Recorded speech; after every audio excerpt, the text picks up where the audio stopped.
김포시가 과밀학급 논란으로 골머리를 앓고 있습니다. 교육부도 뾰족한 해법을 내놓지 못하고 있는 가운데 과밀학급이 장기화되고 있어 학부모와 학생들의 피해만 커지고 있는데요. 부작용이 커지는 만큼 지역 정치권에서도 대안 마련에 고심하고 있습니다. 이에 대해 김준현 경기도 의원은 과밀학급 시범연구 지역을 만들어 해법을 도출해보자는 의견을 내놨습니다. 자세한 내용 김준현 경기도 의원과 이야기 나눠봅니다. 의원님 안녕하십니까? 네, 안녕하십니까? 네. 김포 한강신도시의 과밀학급 문제는 가장 시급한 현안 문제인데요.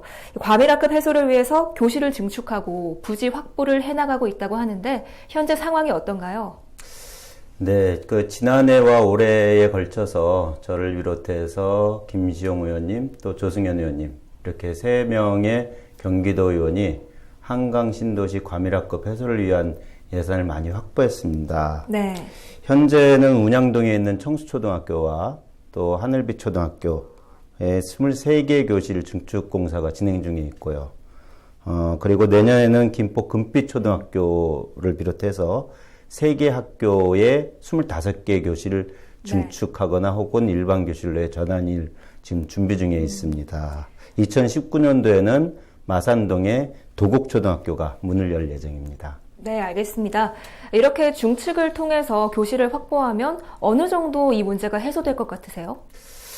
글쎄요, 일부 해소는 되겠지만 쉽지는 않을 것 같습니다. 예를 들어서 구례동에 있는 나비초등학교의 경우에는 2015년도에 30학급 기준으로 문을 열었습니다. 그런데 내년에는 35학급, 또 2020년에는 50학급으로 늘어날 예정으로 있고요.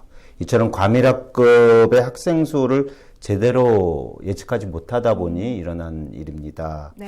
한강 신도시의 경우에도 당초 계획보다 입주 가구가 4천 가구나 늘면서 학생들이 크게 늘었죠. 더 이상 교실 증축과 같은 말 그대로 땜질식 처방만으로는 이 과밀학급 해소가 불가능하다라고 보고 있습니다.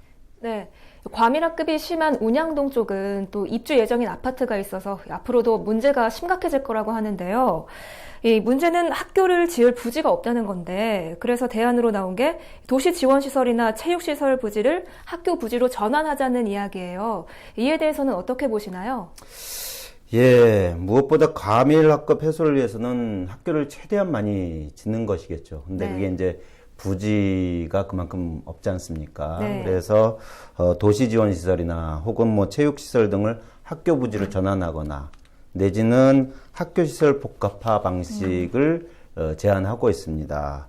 학교시설 복합화란 것은 학교의 수영장과 같은 어떤 주민시설을 함께 짓는 것을 말하는데요.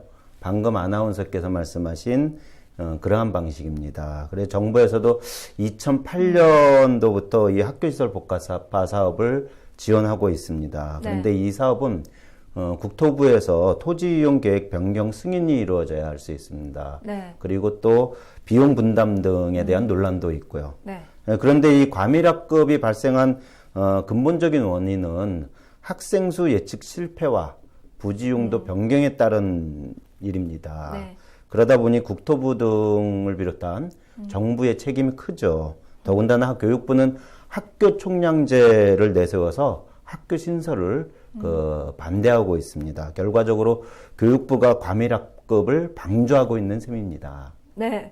그래서 의원님께서는 이 운양동 지역을 과밀학급 시범 연구 지역으로 지정하자는 이런 대안을 내놓으셨어요.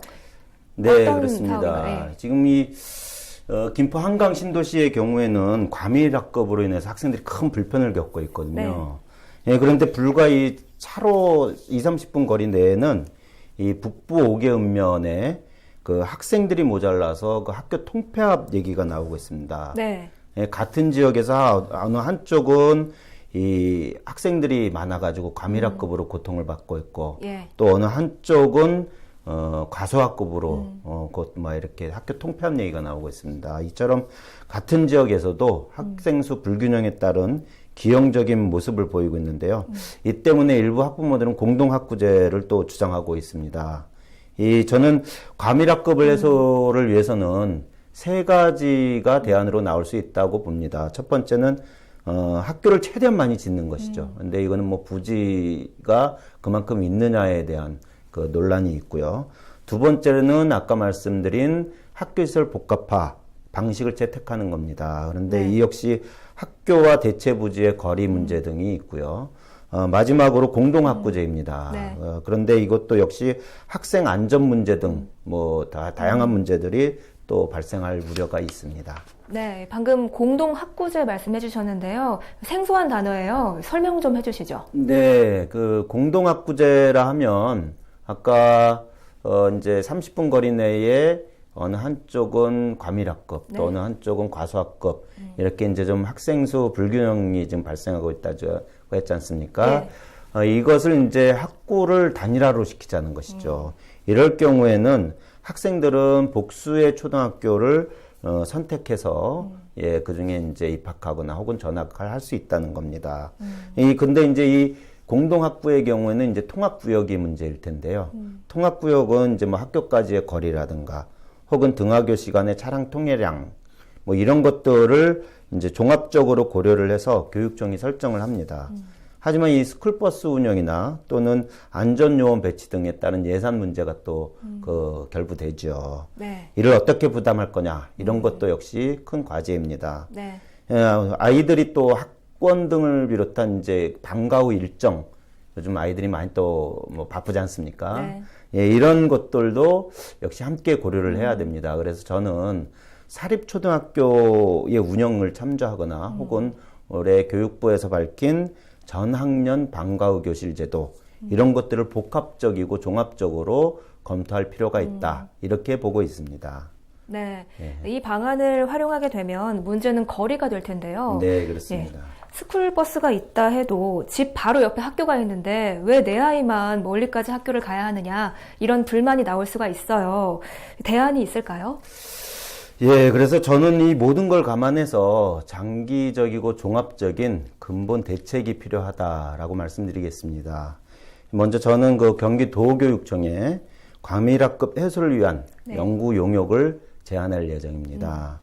이 용역 결과에 따라서 시범 지구를 만들고 김포를 그 대상 지역으로 하자는 거죠. 앞서 말씀드린 것처럼 차로 불과 20-30분 거리 내에 학생들이 과밀학급 혹은 과소학급으로 이렇게 기형적인 그 불균형을 모습을 띠고 있는데요. 이런 것을 해소하기 위해서라도 과밀학급 해소 시범 지역을 만들 필요가 있습니다. 그리고 이를 위해서 교육청과 김포시 그리고 학부모가 참여하는 김포 과밀학급 대책회의를 만들어야 될 것 같습니다.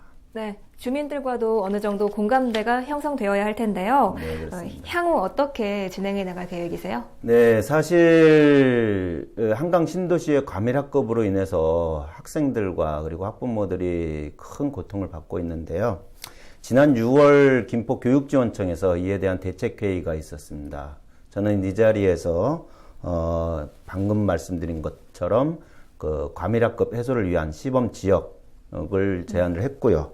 그리고 그 이후에 초등학교 학부모님들을 대상으로 하는 간담회를 통해서 그 취지를 충분히 설명을 드렸습니다. 그리고 또 많은 학부모님들께서 그에 대해서 또 공감을 표시했고요.